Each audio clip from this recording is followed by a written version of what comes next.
Halo,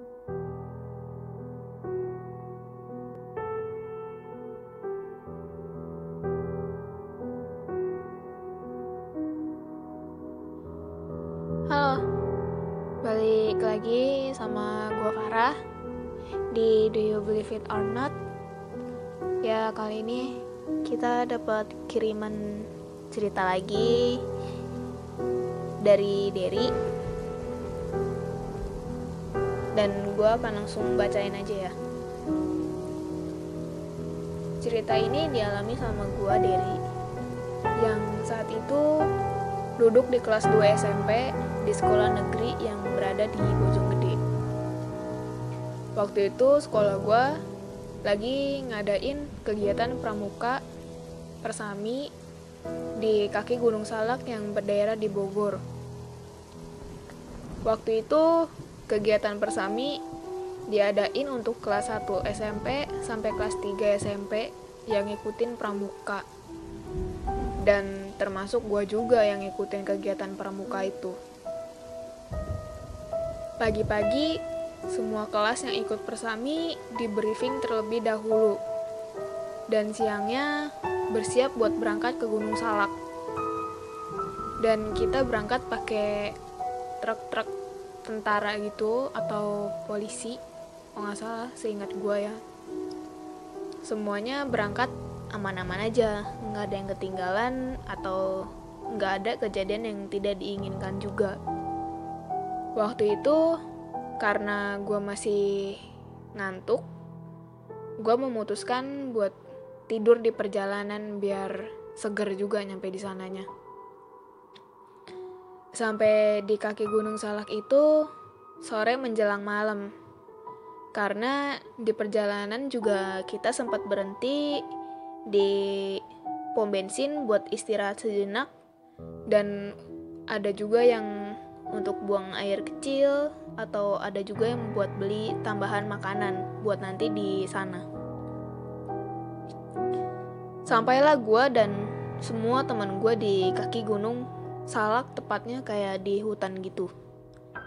Karena memang namanya persami pasti kan nginep.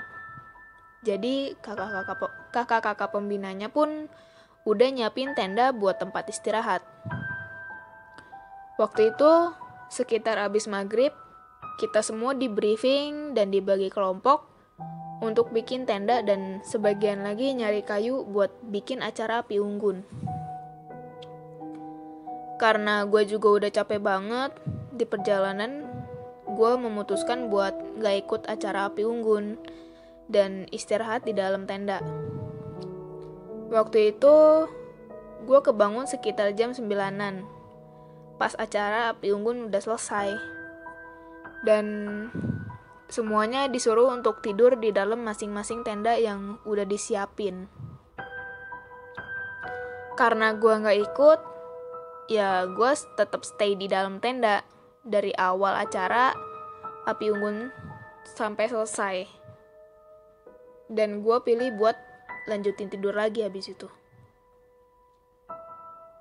Jam 11 kita dibangunin untuk jerit malam di kaki Gunung Salak tersebut.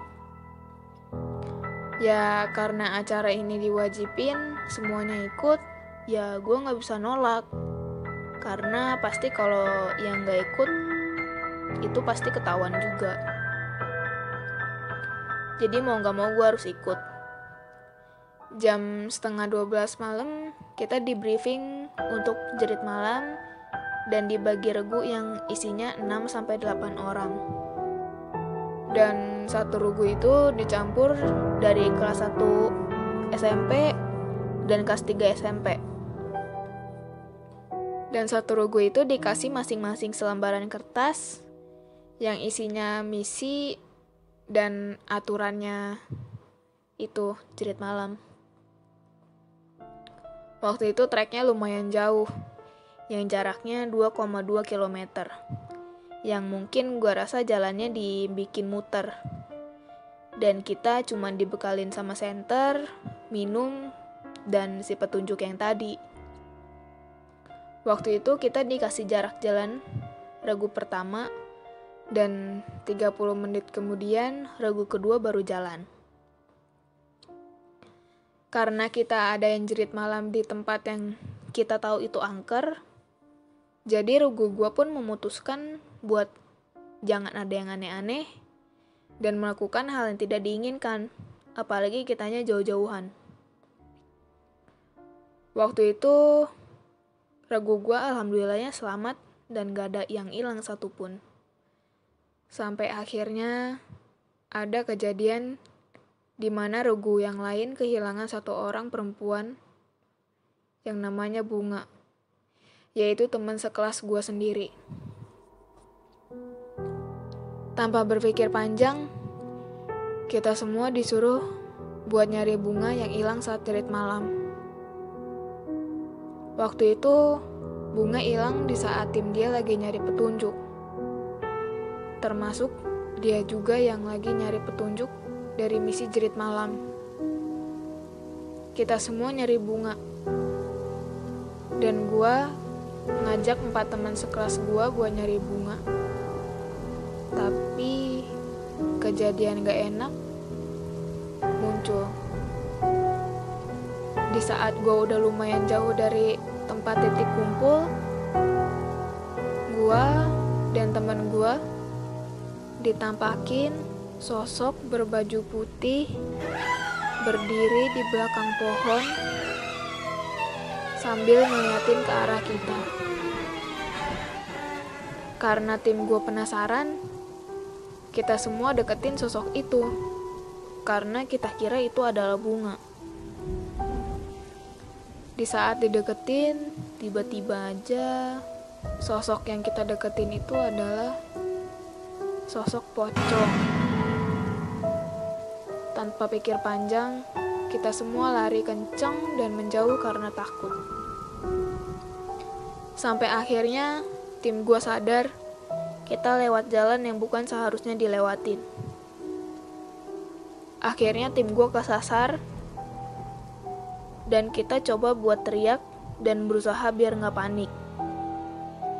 Dan tetap nyari jalan keluar dan ingat jalan yang sebenarnya itu di mana.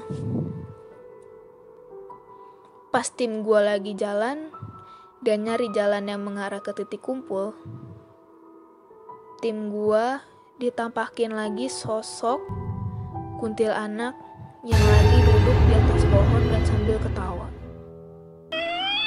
Gue cuma bisa pasrah dan berdoa biar gue bisa pulang dan kembali lagi ke titik kumpul. Sampai akhirnya setelah 2 jam kesasar, tim gue nemu jalan yang mengarah ke titik kumpul dan cepet-cepet lari buat cepet sampai ke sana. Semuanya masih berusaha cari Bunga, kecuali tim gue yang udah nyerah buat nyari Bunga karena kita udah ditampakin 2 kali, ditambah kita udah disasarin juga. Karena gue udah gak mau ngambil resiko lagi, akhirnya gue dan tim gue berhenti dan nunggu kabar. Jam udah nunjukin jam 3:30 pagi. Tapi Bunga gak ketemu juga. Sampai akhirnya pagi sekitar jam 6, kakak pembina cari orang yang emang udah tahu daerah situ. Orang asli daerah situ pun ikut membantu dan ikut cari Bunga. Sampai siang, kita semua kembali cari Bunga. Dan orang asli situ pun ngomong, saya rasa si Neng itu dibawa sama penunggu di sini. Karena dari semalam kita udah cari juga gak ketemu juga kan katanya. Sampai pada akhirnya beliau pun mencoba berdoa dan entah ya, gue juga gak ngerti. Yang gue lihat sih itu dia berdoa dan kita tetap masih berusaha buat cari Bunga. Gak lama beliau berdoa, 30 menit kemudian ada suara minta tolong dari kejauhan. Tapi dicari tetap gak ada orangnya, cuma ada suara teriakan minta tolong. kita semua masih berusaha tetap cari suara teriakan dari bunga. Sampai akhirnya 20 menitan kita cari, kita nemuin bunga di jurang dan mukanya pucat dan badannya ada lebamnya. Entah apa yang terjadi sama dia, gue juga masih gak ngerti sampai sekarang. Karena itu kejadian pertama kali gue langsung ngeliat temen gue hilang di gunung dan ditemuin di jurang. Sampai situ gue udah gak mau lagi ikut acara persami atau daki gunung, karena ya gue takut kejadian itu keulang sama gue sendiri. Ya mungkin bagi kalian yang suka daki gunung atau suka berlibur di daerah pergunungan, mungkin lebih berhati-hati karena takutnya kejadian yang gue alami itu terulang kembali. Karena udah banyak juga orang-orang yang hilang di gunung. Dan hati-hati juga dalam berbicara, apalagi ya tindakan kalian di saat di sana. Ya, gue Dery, segini dulu cerita dari gue. Mungkin gue akan cerita lagi di lain waktu. Ya, terima kasih buat Do You Believe It or Not. Bye-bye.